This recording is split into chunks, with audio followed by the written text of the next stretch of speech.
Somewhere in the world, right now, someone is finishing a restoration. Brown and gold paint, chrome stacks, a hand-painted stagecoach mural on the trailer. They've spent 3 years getting it exactly right. It's a replica of the most famous truck in American cinema history.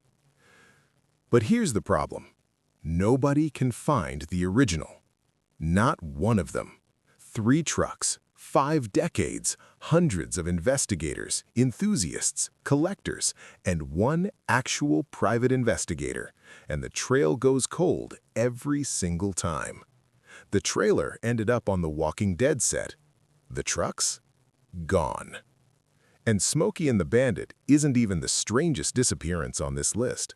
In the late 1980s, Cannon Films produced Over the Top, a 1987 drama centered on competitive arm wrestling and a strained father-son relationship. At the time, Sylvester Stallone was coming off Rocky IV and Rambo: First Blood Part 2 and was widely regarded as one of the most bankable action stars in the industry. Producer Menahem Golan reportedly increased Stallone's compensation offer until he agreed to appear in the film, with widely cited figures placing the deal at $12 million. Stallone co-wrote the screenplay and later stated that, had he directed the project, he would have set it in a more urban environment and reduced its glossy tone. The central vehicle in the film, driven by Stallone's character Lincoln Hawk, was a 1965 Autocar A64B. It was not styled as a glamorous show truck, but as a working rig, worn and utilitarian, intended to reflect the economic and emotional position of its driver. In addition to the Autocar, Cannon commissioned 3 custom white WIM-64T trucks for production. 1 two-tone blue unit appeared in the Grandfather's Bribe scene, while 2 orange and black trucks were used for other sequences. The real-life arm wrestler who inspired the Lincoln Hawk character, John Brezink, won the real tournament equivalent to the one depicted in the film. He received the grand prize white truck and used it on a national promotional tour before selling it and purchasing a 1987 Corvette. Over the Top grossed approximately $16 million against a significantly higher production budget and received 2 Golden Raspberry nominations. Stallone was nominated for Worst Actor and lost to Bill Cosby. After production concluded, the trucks remained on a universal backlot for more than a decade. The Autocar and the custom white units were stored outdoors and gradually deteriorated. They were eventually moved to a scrapyard. In 1989, 2 years after Over the Top, the film The Wizard was released. In the background of one scene, a truck bearing the Hawk Hauling logo appears briefly. Viewers later identified it as one of the production trucks from Over the Top. This incidental appearance confirmed that at least one of the production trucks had left the backlot and entered secondary use as a background prop. 1 surviving truck was eventually tracked down and recovered. 2 others are described in truck enthusiast records as presumed lost. Reports suggest that one may have ended up in Virginia and another in a California movie car junkyard, but no verified documentation has surfaced to confirm their present locations. In 1986, Stephen King directed Maximum Overdrive, the only feature film he would direct. King has since described the film as a mistake made during a severe substance abuse and has stated publicly that he would not direct again. The film's primary vehicle antagonist was a 1981 white Western Star 4800. The truck itself was a standard commercial rig, but it was modified with a large fiberglass green goblin face mounted to the grille. King selected the design, and Marvel granted permission for the likeness. In certain scenes, the eyes of the goblin mask were illuminated. The truck was powered by a Detroit 8V71 diesel engine, chosen in part for its distinctive sound. Filming took place near Wilmington, North Carolina, at a specially constructed location along US 1774. The Dixie Boy truck stop set was built for the production and later demolished. The land is now privately owned. In the film's climax, the Green Goblin truck is destroyed by a rocket launcher. The destruction sequence involved the actual vehicle rather than a miniature or computer-generated effect. The truck was physically blown up. In 1987, the remains of the vehicle were transported to Silent Rick's Towing and Salvage in Wilmington. A local resident, John Allison, saw the truck being hauled to the yard.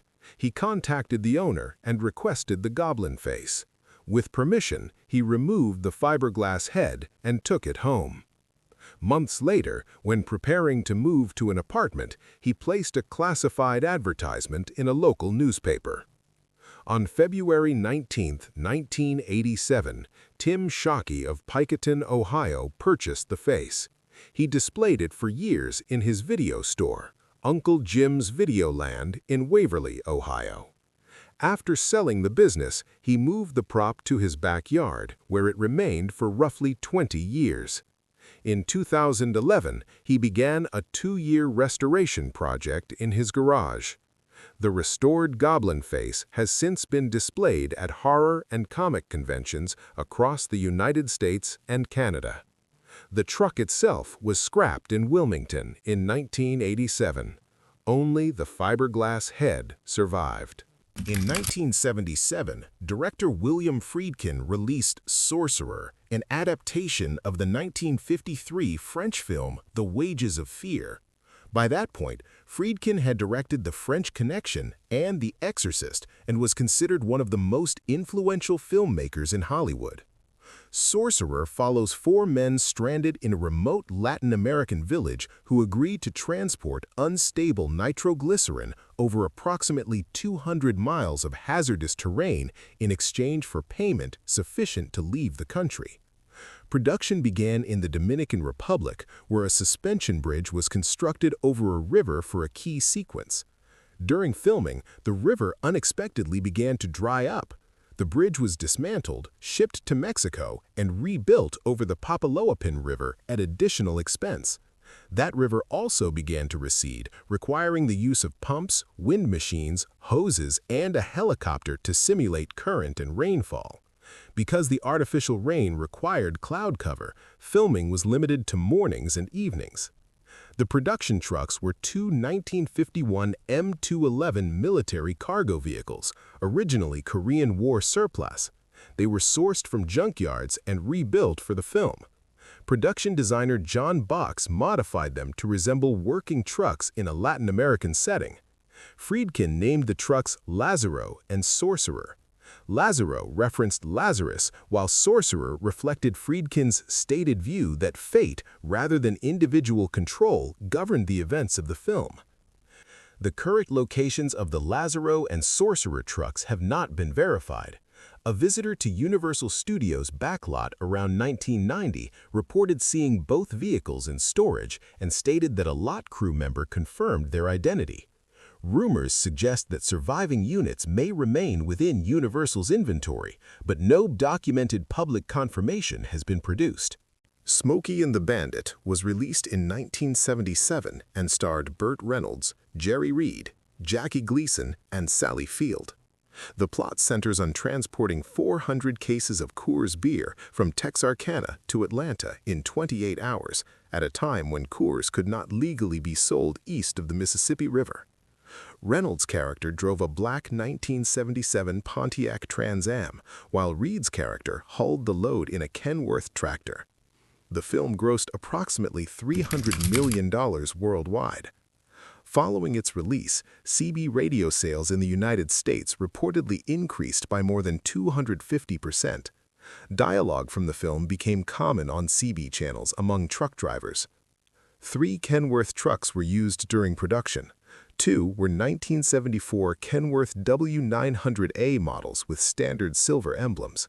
The third was a 1973 50th Anniversary Edition with a gold hood emblem.